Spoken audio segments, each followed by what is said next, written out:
सभी साथियों का एक बार मेरा फिर से स्वागत है हमारे स्टडी चैनल पर। तो हम पढ़ रहे थे राजस्थान की राज्य व्यवस्था, उसमें आज हमारा एक टॉपिक आता है पंचायती राज। ये आपके लिए इम्पोर्टेंट टॉपिक है, इससे बहुत सारे क्वेश्चन भी बनते हैं हमारी परीक्षाओं में। तो आज हम पंचायती राज को पूरा देख लेंगे। तो हम चालू करते हैं समय को अपने पंचायती राज। तो इसमें पहला पॉइंट आता है हमारा स्थानीय लोगों द्वारा स्वशासन की व्यवस्था की। स्थानीय स्वशासन है, इसके दो स्तर है। पंचायती राज का मतलब स्थानीय लोगों द्वारा स्थानीय स्वशासन करना। इसका ग्रामीण स्थानीय स्वशासन जैसे पंचायती राज, इसके तीन स्तर हैं। जिला परिषद उच्च स्तर, पंचायत समिति मध्य स्तर, ग्राम पंचायत निम्न स्तर। नगरीय व शहरी स्वशासन, जो हमारा नगरीय स्वशासन है ये हम पंचायती राज पूरा कर लेते हैं, उसके बाद में देखेंगे। ये आगे का टॉपिक है हमारा। एक पहली पंचायती राज देख लेते हैं। इसमें गवर्नर जनरल व वायसराय लॉर्ड रिपन को भारत में स्थानीय स्वशासन का पिता कहा जाता है, क्योंकि इन्होंने सर्वप्रथम 1882 में जिला, वार्ड और ग्राम पंचायत एवं न्याय पंचायत का गठन किया, स्थानीय निकायों के विकास का प्रस्ताव तैयार किया। लॉर्ड रिपन के इस प्रस्ताव को स्थानीय शासन का मैग्ना कार्टा कहा जाता है। लॉर्ड रिपन को स्थानीय स्वशासन का पिता कहा जाता है। ये आपके लिए इम्पोर्टेंट है। ये स्थानीय स्वशासन का पिता किसे कहा जाता होगा, वो होगा आपका लॉर्ड रिपन।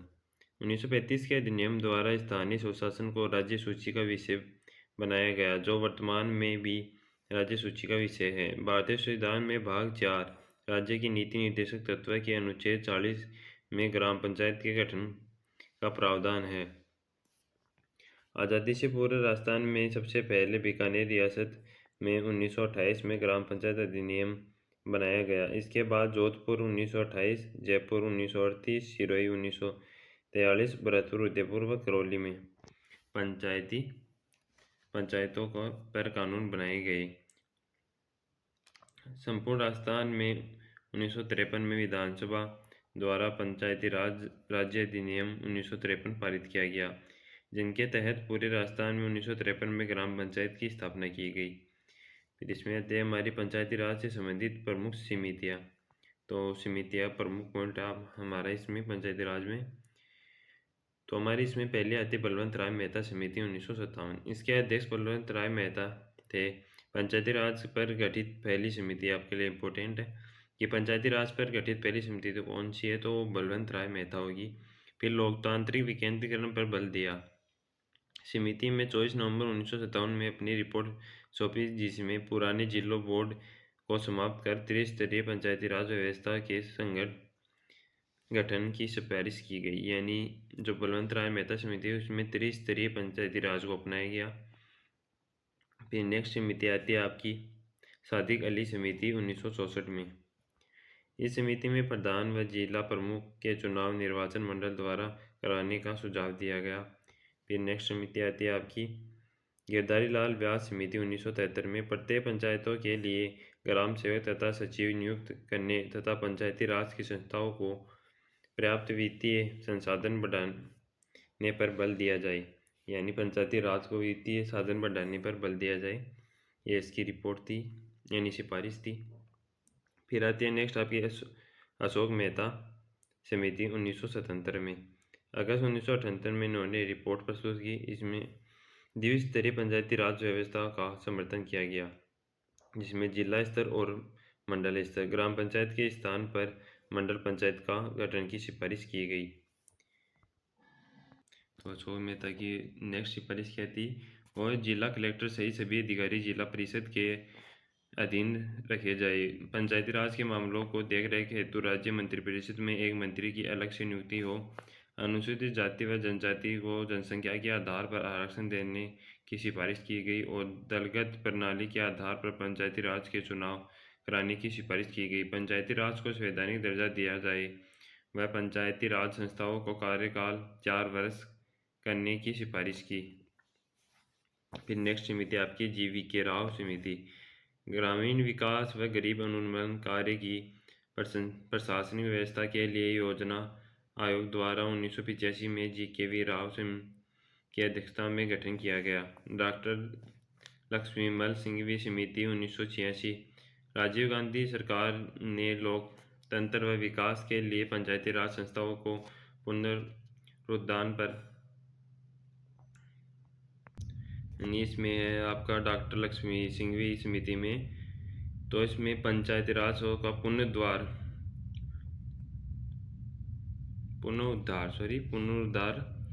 पर एक समिति गठन की गई। वो थी आपकी LM सिंघवी समिति, सिंघवी की अध्यक्षता में। जो LM सिंघवी था उसी के नाम पर इस समिति का नाम रखा गया। फिर नेक्स्ट आती है आपकी PK थुनगन समिति 1988। इसमें होगा जिला परिषद की शक्तिशाली बनाने के सिफारिश की, पंचायती राज को संघ सूची का विषय बनाने की सिफारिश की तथा पंचायती राज व्यवस्था को संवैधानिक दर्जा देने की सिफारिश की। यानी ये आपके लिए इम्पोर्टेंट है कि इसमें पंचायती राज को संवैधानिक दर्जा प्रदान करने के लिए सिफारिश की गई थी संघ सूची के विषय में। तो फिर आते हैं नेक्स्ट समिति आपकी VN गाडगिल समिति 1988। पंचायती राज को संवैधानिक दर्जा दिया जाए, इसने भी पंचायती राज को संवैधानिक दर्जा प्रदान करने के लिए सिफारिश की और त्रिस्तरीय पंचायती राज का समर्थन किया। जो हमारे इसने त्रिस्तरीय, और अपने जो अशोक मेहता समिति थी उसने द्विस्तरीय का किया था और समितियों ने त्रिस्तरीय का किया था। फिर नेक्स्ट आपकी हरलाल सिंह खर्रा समिति 1990 में। यह तत्कालीन प्रधानमंत्री पंडित जवाहरलाल नेहरू ने बलवंत राय मेहता समिति की सिफारिश पर 2 अक्टूबर 1959 को नागौर के बगदरी गांव में पंचायती राज व्यवस्था का उद्घाटन किया। फिर नेक्स्ट है, इस समय राजस्थान के मुख्यमंत्री मोहनलाल सुखाड़िया और राज्यपाल गुरुमुख निहाल सिंह थे। पंचायती राज की शुरुआत करने वाले राजस्थान देश के पहला राज्य था। जो पंचायती राज की शुरुआत जो देश का पहला राज्य कौन सा था, तो वो राजस्थान था, जिन्हें द्वितीय पंचवर्षीय योजना में इसकी शुरुआत की। राजस्थान के बाद दूसरा राज्य आंध्र प्रदेश था, जिसने 11 अक्टूबर 1959 को पंचायती राज व्यवस्था को प्रारंभ की। 73वां संविधान संशोधन अधिनियम 1992। तत्कालीन प्रधानमंत्री PV नरसिम्हा राव के समय पंचायती राज को संवैधानिक दर्जा दिया गया। 73वां संविधान संशोधन विधेयक इसमें लोकसभा में पारित हुआ है 22 दिसंबर 1992। ये आपके लिए इम्पोर्टेंट है, तीनों डेट ये पूछी भी गई है। राज्यसभा वाली और राष्ट्रपति की मंजूरी कब मिली है, दोनों क्वेश्चन पहले एग्जामों में आ चुके हैं। तो लोकसभा में तो 22 दिसंबर 1992, राज्यसभा में 23 दिसंबर 1992 और राष्ट्रपति की मंजूरी मिली 20 अप्रैल 1993 को। फिर 24 अप्रैल 1993 से विधेयक लागू हुआ, अतः 24 अप्रैल को हम राष्ट्रीय पंचायती राज दिवस मनाते हैं। 73वें संविधान संशोधन के तहत संविधान में एक नया भाग 9 जोड़ा गया, जिसमें अनुच्छेद 243 से अनुच्छेद 243 ओ तक है। 11वीं अनुसूची जोड़ी गई, जिसमें 29 विषय है। 73वें संविधान संशोधन के बाद पंचायती राज अधिनियम, तो हम बात करें 73वें संविधान संशोधन के बाद पंचायती राज अधिनियम सबसे पहले कर्नाटक में लागू हुआ। जो हमारा 73वें संविधान संशोधन है उसके बाद हमारा पंचायती राज कर्नाटक में लागू हुआ और सबसे पहले चुनाव मध्य प्रदेश में कराए गए। फिर अनुच्छेद 243 में पंचायती राज की परिभाषा है। 43 का एकमान ग्राम सभा और 43 ख बी के में पंचायतों का गठन, 43 ग सी के में पंचायतों की संरचना, 43 ग डी के में आपके स्थानों का आरक्षण, और जो महिलाओं के लिए अन्य पिछड़े वर्ग के लिए आरक्षण किया गया था वो आपके 43 ग में है। फिर है 243 ड ई पंचायतों की अवधि। फिर आपका आता है 243 एफ सदस्यता की नियरता व योग्यता। फिर आपका 243 जी पंचायतों की शक्तियाँ व प्राधिकार की उत्तरदायित्व है। फिर 243 एच पंचायतों द्वारा कर आरोपित करने की शक्तियाँ और उनकी निधियाँ। फिर 243 या आई वित्तीय स्थिति में पुनर्विलोकन के लिए वित्त आयोग का गठन। फिर जो हमारा आता है 243 जे, इसमें आते पंचायतों के लेखाओं की संप्रेक्षा। फिर आता है 243 के पंचायतों के लिए निर्वाचन। 243 एल संघ राज्य क्षेत्रों को लागू करना। फिर 243 इसमें एम जो इस भाषा के का कतिपय क्षेत्रों में लागू न होना। इस भाग का कतिपय क्षेत्रों में लागू न होना, इनका विवरण हम आगे और देख लेंगे। 243 एन तो इसमें होगा आपका विद्यमान विधियों और पंचायतों का बना रहना। फिर आता है 243 एन या ओ निर्वाचन संबंधी मामलों में न्यायालयों के हस्तक्षेप का वर्जन। यह आपके पंचायती राज से संबंधित अनुच्छेद थे और अब इनका हम वर्णन देखेंगे।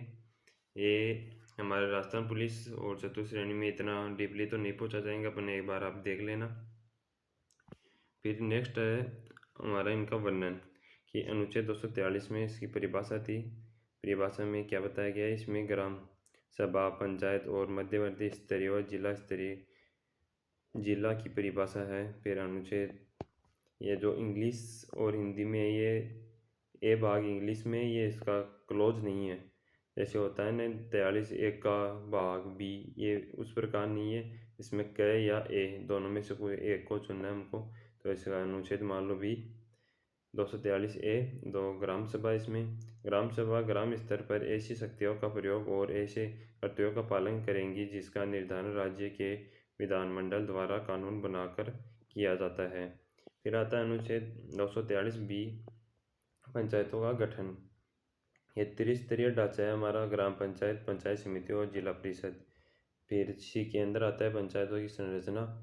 तो राज्य विधानमंडल कानून बनाकर पंचायतों की संरचना का प्रावधान कर सकेगा।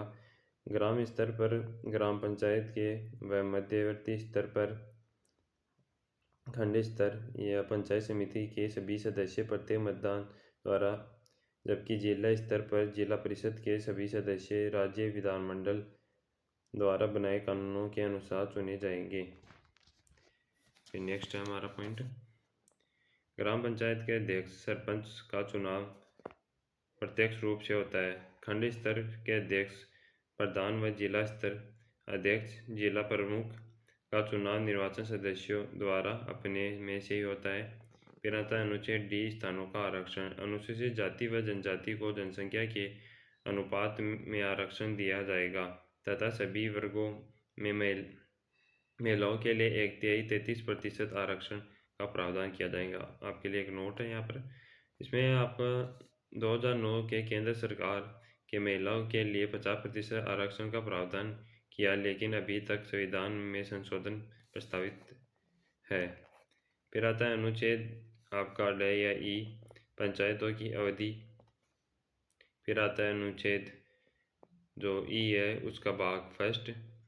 इसमें आते पंचायती राज संस्थाओं का कार्यकाल प्रथम बैठक की तारीख से 5 वर्ष होता है। आपको ये इतना डीपली भाग ए याद नहीं करना है, तो इसके अंदर क्लोज नहीं, बस आपको ये याद रखना है कि ये कितने वर्ष कार्यकाल कितने वर्ष है। प्रथम बैठक से ये पूछा गया है कि इनका कार्यकाल कहाँ से, तो इनकी प्रथम बैठक होती है वहाँ से इनका कार्यकाल जोड़ा जाता है 5 वर्ष। फिर अनुच्छेद 243 का पार्ट 3 का क्लोज 1 पंचायती राज संस्थाओं के कार्यकाल समाप्ति से पूर्व चुनाव कराने की आवश्यक है। फिर एक है कार्यकाल के समाप्ति से पूर्व ही पंचायती राज संस्थाओं को भंग किया जा सकता है, लेकिन विघटित की तारीख से 6 माह के भीतर चुनाव करवाना आवश्यक है। फिर आता है 243 भाग एफ सदस्यता की निरता। तो इसमें पंचायती राज संस्थाओं के किसी भी स्तर पर चुनाव लड़ने के लिए न्यूनतम आयु 21 वर्ष होनी चाहिए। फिर अनुच्छेद जी पंचायती राज की शक्तियाँ व प्राधिकारों उत्तरदायित्व। 11वीं अनुसूची में पंचायती राज संस्थाओं को 19 विषयों पर कानून बनाने की शक्तियाँ दी गई है, जो हमारे निम्न है।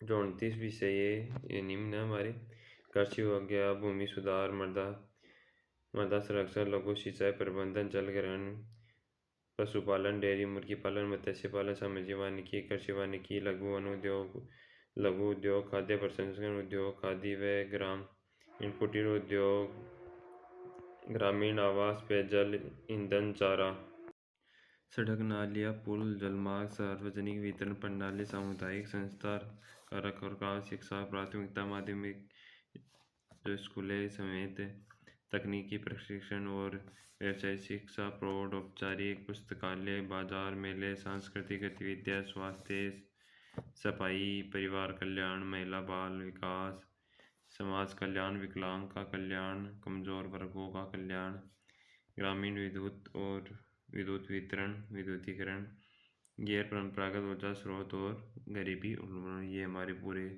विषय थे।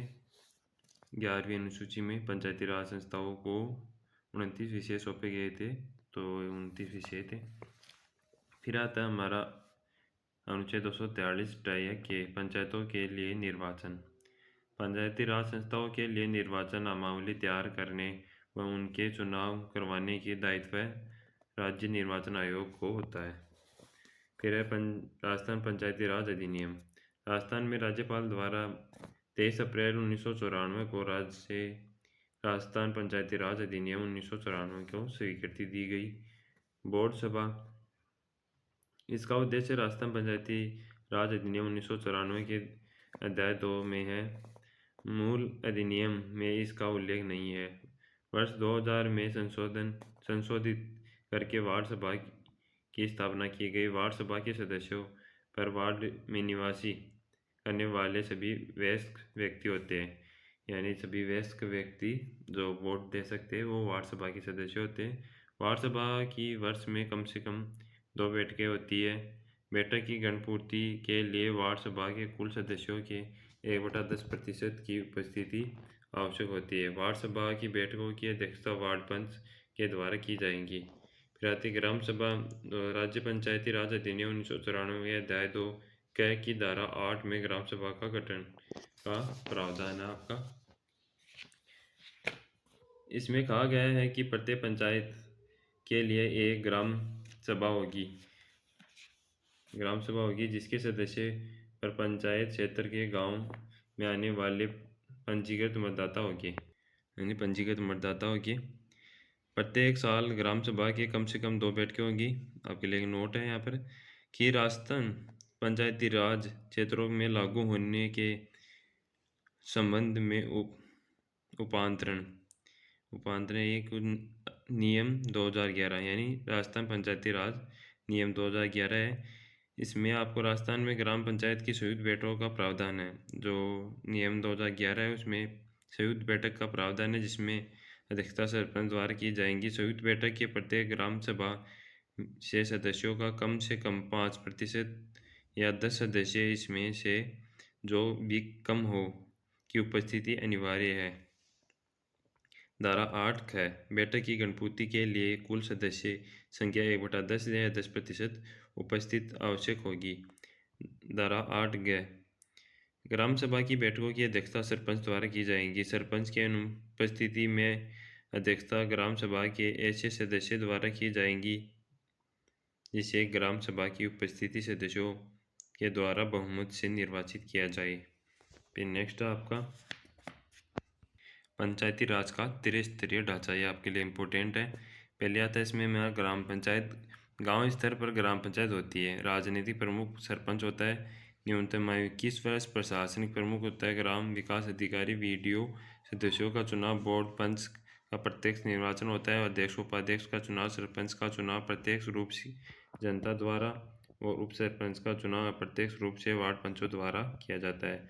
शपथ वार्ड पंच उप सरपंच को पीठासीन अधिकारी शपथ दिलाता है और त्यागपत्र वार्ड पंच, उप सरपंच और सरपंच त्यागपत्र खंड विकास अधिकारी को देते हैं।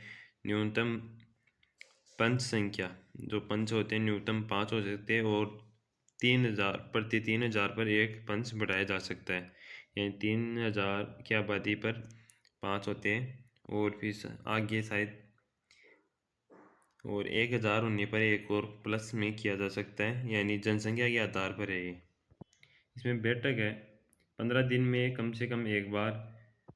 पदेन सदस्य ग्राम विकास अधिकारी व उस ग्राम पंचायत के पंचायत समिति व जिला परिषद सदस्य।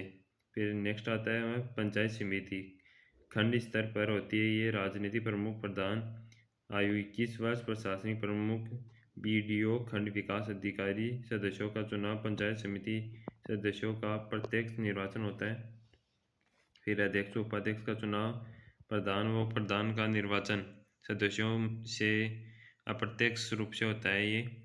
शपथ, पंचायत समिति सदस्यों को पीठासीन अधिकारी तथा उप प्रधान प्रधान को उपकरण अधिकारी शपथ दिलाता है। त्यागपत्र, पंचायत समिति के सदस्य व उप प्रधान अपना त्यागपत्र प्रधान को देते हैं और प्रधान अपना त्यागपत्र जिला प्रमुख को देता है। फिर न्यूनतम सदस्य संख्या 15, 1 लाख की आबादी तक बैठक, 1 माह में कम से कम एक बार बैठक होना जरूरी है। फिर पदेन सदस्य, खंड विकास अधिकारी, उस पंचायत समिति क्षेत्र के विधायक, सांसद व जिला परिषद सदस्य, उस पंचायत समिति में आने वाले सभी ग्राम पंचायतों के सरपंच।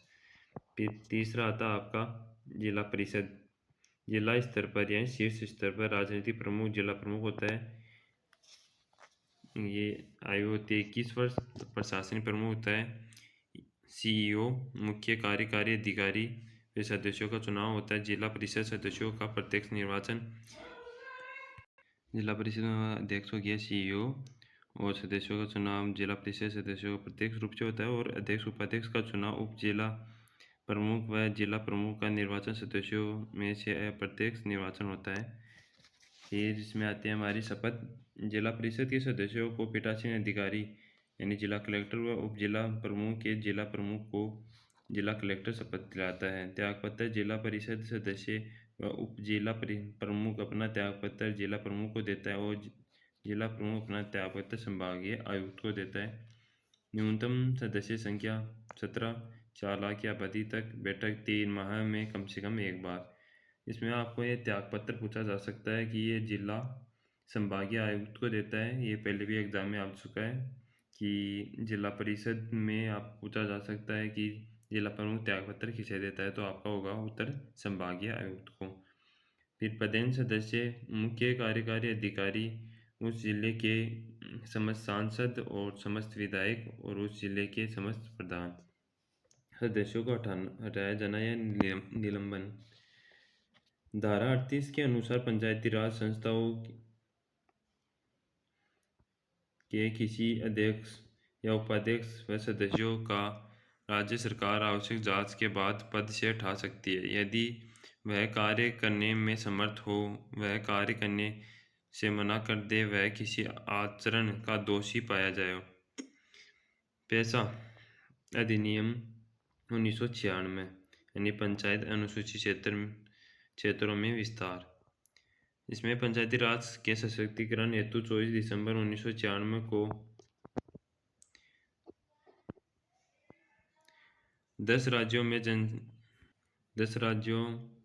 ये जनजाति क्षेत्रों में लागू किया गया। ये राज्य राजस्थान, गुजरात, मध्य प्रदेश, छत्तीसगढ़, महाराष्ट्र, आंध्र प्रदेश, तेलंगाना, हिमाचल प्रदेश, झारखंड और ओडिशा। यह अधिनियम दिलीप सिंह भूरिया समिति की 1995 में प्रस्तुत रिपोर्ट के आधार पर लागू किया गया। इस अधिनियम का उद्देश्य जनजातीय समुदायों की परंपराओं व रीति रिवाजों का संरक्षण करना। इसके अनुसार इस क्षेत्रों में ग्राम सभाओं को व्यापक अधिकारी दिए गए सॉरी। ग्राम सभा के परामर्श के बाद ही भूमि अधिग्रहण का कार्य सरकार द्वारा किया जाएगा। नशा नियंत्रण भी ग्राम सभा के पास रहेगा। फिर है आपका इम्पोर्टेंट पॉइंट, इसमें ये राजस्थान पंचायती राज अधिनियम 1994 के अध्याय व धाराएं। तो आपका अध्याय फर्स्ट है प्रारंभिक। इसमें धारा फर्स्ट संक्षिप्त नाम, प्रसार और प्रारंभ। फिर धारा सेकंड में आपका विभिन्न परिभाषाएं। फिर आता है अध्याय 2 वार्ड सभा। इसमें धारा 3 वार्ड सभा व उनकी बैठक। धारा 4 में वार्ड सभा की बैठक का कोरम कुल सदस्य संख्या का 1/10 या 10%। फिर धारा 5 में वार्ड सभा की बैठक व अध्यक्षता संबंधी वार्ड पंच करेगा। फिर अध्यक्षता वार्ड पंच करेगा। फिर धारा 6 में संकल्प। धारा 7 में वार्ड सभा के करते। धारा 8 के अंदर सतर्कता समिति फिर 8 का क ग्राम सभा व उनकी बैठकें, ख में गणपूर्ति, ग में पीठासीन अधिकारी और घ में संकलन ग्राम सभा के विषयों से संबंधित कोई भी संकल्प ग्राम सभा की बैठक में उपस्थित और मत देने वाले सदस्यों के बहुमत से पारित किया जाएगा। फिर आपका ड ग्राम सभा के करते। फिर अध्याय 3 पंचायती राज संस्था। इसमें धारा 9 आपकी ग्राम पंचायत का गठन, धारा 10 में ग्राम समिति का गठन, 11 में जिला परिषद का गठन, 12 में पंचायत की संरचना, 13 में पंचायत समिति की संरचना और 14 में जिला परिषद की संरचना। इसके अनुसार 4 लाख की जनसंख्या वाले जिला परिषद में 17 निर्वाचन क्षेत्र होंगे और जिनकी जनसंख्या 4 लाख से अधिक है वह 4 लाख से अधिक के प्रत्येक 1 लाख या उसके भाग के लिए 17 की उक्त संख्या में 2 की बढ़ोतरी की जाएंगी, यानी प्रति 1 लाख पर 2 की बढ़ोतरी की जाएंगी। फिर आपकी आती है धारा 15 सीटों का आरक्षण, जो अनुसूचित जाति और जनजाति के लिए था। फिर धारा 16 में सरपंच, प्रधान व जिला प्रमुख के पदों पर आरक्षण का प्रावधान। 17 में आपका था पंचायती राज संस्थाओं का कार्यकाल और चुनाव। 18 में निर्वाचन और निर्वाचन नामावली। 19 में पंच और सदस्यों के निर्वाचन हेतु योग्यता और आयु। 19(1) के अंदर एक व्यक्ति द्वारा पंचायती राज संस्थाओं की एक से अधिक सीटों का चुनाव लड़ने पर प्रतिबंध। फिर धारा 20 में एक ही समय में किसी व्यक्ति के 2 या 2 से अधिक पंचायती राज संस्थाओं की सदस्यता लेने पर प्रतिबंध। फिर धारा 29 में आता है जिला प्रमुख व उप प्रमुख का निर्वाचन। 30 में अध्यक्ष व उपाध्यक्ष व सदस्यों का कार्यकाल।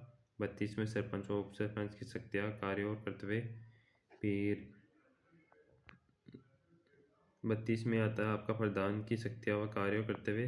फिर धारा 45 में पंचायतों की बैठक का प्रावधान आता है। इसमें प्रत्येक 15 दिन में कम से कम एक बैठक। और धारा 46 में आपका है पंचायत समिति की बैठक, प्रत्येक माह में कम से कम एक बार। 47 में जिला परिषद की बैठक 3 माह में एक बार। फिर 50 में आता है पंचायत के कार्य करते या शक्तियाँ। फिर 51 में पंचायत समिति की कार्य शक्तियाँ। 52 में आते हैं जिला परिषद के कार्य शक्तियाँ। 53 में आते हैं किसी पंचायत के कार्यों का समनुदेशन। फिर 81 में विकास अधिकारी की शक्तियाँ व कार्य। 82 में मुख्य कार्यपालक अधिकारी व अन्य अधिकारियों की शक्ति व कर्तव्य। फिर धारा 83 में आता है जिला परिषद का कर्मचारी वृंद। फिर धारा 84 आती है मुख्य कार्यपालक अधिकारी व अन्य अधिकारियों की शक्तियाँ व कर्तव्य का उल्लेख। 85 में विकास अधिकारी व मुख्य कार्यपालक अधिकारी की आपात शक्तियाँ। अध्याय 4 में राज्य सरकार आदि की शक्तियाँ। धारा 92 में किसी पंचायती राज संस्थाओं के संकल्प को रद्द व निलंबन करने की शक्ति। 94 में किसी पंचायती राज संस्था के विघटन या भंग करने की सरकार की शक्ति। फिर धारा 106 में नियमों और उपबंधों की विधियों का अतिलंघन। फिर 107 में विवाद। फिर अध्याय 5 प्रकीर्णन। इसमें धारा आती है आपकी 108 सदस्य व अधिकारियों लोग सेवक होंगे। धारा 118 में वित्त आयोग का गठन। 119 में राज्य निर्वाचन आयोग के अधिकारी व कर्मचारी वृंद। फिर धारा 121 आती है आपकी जिला आयोजना समिति। फिर धारा 122 आती है वार्षिक प्रशासनिक रिपोर्ट। फिर धारा 123 आती है कठिनाइयों का निराकरण। फिर 124 निरस व व्यावर्तिया निरसन व व्यावर्तिया आती है 124 में। फिर आपकी पंचायती राज से संबंधित कुछ मुख्य बिंदु आपके, तो इसमें हमारा पहला पॉइंट है मुख्य ग्राम पंचायत स्तर पर 6 जनवरी 2000 को सतर्कता समिति समाप्त कर दी गई। फिर ग्राम पंचायत स्तर पर अटल सेवा केंद्र की स्थित किया गया। फिर राजस्थान में प्रत्येक पंचायत में सामाजिक अंकेक्षण एक साल में 2 बार होगा। फिर राजस्थान की पहला महिला सरपंच ये आपके लिए इम्पोर्टेंट है, 1961 में बनी। ये कहाँ बनी? फलौदी खिंचन गांव में बनी। कौन बनी? छगन बहन। फिर राजस्थान की प्रथम महिला जिला प्रमुख नागेंद्र बाला कोटा। राजस्थान की पंचायत प्रशिक्षण केंद्र PTC 6। यदि कोई पंचायती राज संस्था भंग हो जाती है तो चुनाव 6 महीने के भीतर होने चाहिए और भंग होने के पश्चात नवगठित पंचायत संस्था मूल संस्था की शेष अवधि के लिए कार्य करेंगी, यानी उनको 5 वर्ष पूरे नहीं दिए जाएंगे। जितना शेष अवधि बचे उसमें ही ये कार्यरत रहेंगी। यदि पंचायत के विघटन के बाद शेष अवधि 6 माह से कम है तो चुनाव कराना आवश्यक नहीं है। ये राजस्थान पंचायती राज अधिनियम 1994 में संशोधन करके 2021 में पंचायत समिति और जिला परिषद का गठन किया गया था। धारा 89(2) में ग्राम सेवक का उल्लेख किया गया, लेकिन राजस्थान पंचायती राज संशोधन अधिनियम 2021 द्वारा ग्राम सेवक का नाम बदलकर ग्राम विकास अधिकारी कर दिया गया। नवंबर 2020 तक पंचायत राज संस्थाओं के चुनाव 11 बार हुए। पहला हुआ था 1960 में, फिर 65 में, फिर 78 में, फिर 81 में, फिर 88 में, फिर 95 में, फिर 2000 में, फिर 2005, 10, 15 और 20 को। फिर आपका वित्त आयोग से पंचायती राज संस्थाओं में ग्राम पंचायत को अनुदान दिया जाता है, यानी ग्राम पंचायत को वित्तीय सहायता। फिर जिला स्थापन समिति का अध्यक्ष जिला प्रमुख होता है। राजस्थान में स्थानीय स्वशासन विभाग स्थानीय निकाय निदेशालय का कार्य का ये जयपुर में। फिर पंचायती राज संस्थाओं के निर्वाचन व जनप्रतिनिधियों अधिकारियों व कर्मचारियों को निम्नलिखित संस्थाओं द्वारा प्रशिक्षण दिया जाता है। ग्राम विकास अधिकारी प्रशिक्षण केंद्र मंडोर जोधपुर। फिर पंचायत प्रशिक्षण केंद्र डूंगरपुर। पंचायती प्रशिक्षण केंद्र अजमेर। फिर हरिश्चंद्र माथुर राजस्थान राज्य लोक प्रशासन संस्था जयपुर व उदयपुर। फिर इंदिरा गांधी पंचायती राज व ग्रामीण विकास संस्था जयपुर। यह आज हमारा टॉपिक पूरा हो गया। हमारा ग्राम पंचायत यानी स्थानीय स्वशासन हमारा पूरा हो गया। कल इसका एक यह जुड़ा हुआ ही टॉपिक है नगरीय स्वशासन, ये हम कल पूरा कर लेंगे। कल हमारी राजस्थान की राज्य व्यवस्था पूरी हो जाएंगी और आपको किसी और बुक एक तो हम कराएंगे। अब इसके बाद में जो हमारे राजस्थान पुलिस में महिला बाल अपराध की योजनाएं थे वो मैं आपका योजनाओं का वीडियो डालूंगा। एक ही वीडियो में आपकी पूरी योजनाएं करा दूंगा। जो इम्पोर्टेंट है वो मैं कराने वाला हूँ, जो हमारे आशु सर की बुक है उससे। तो वीडियो भी ज़रूर देखना। और आपको ये वीडियो कैसा लगा, अच्छा लगा तो प्लीज़ वीडियो को लाइक ज़रूर करना, और कोई गलती हो तो कमेंट के माध्यम से बता देना, हम सुधारने की कोशिश करेंगे। और आप अपना सपोर्ट बनाए रखें। धन्यवाद।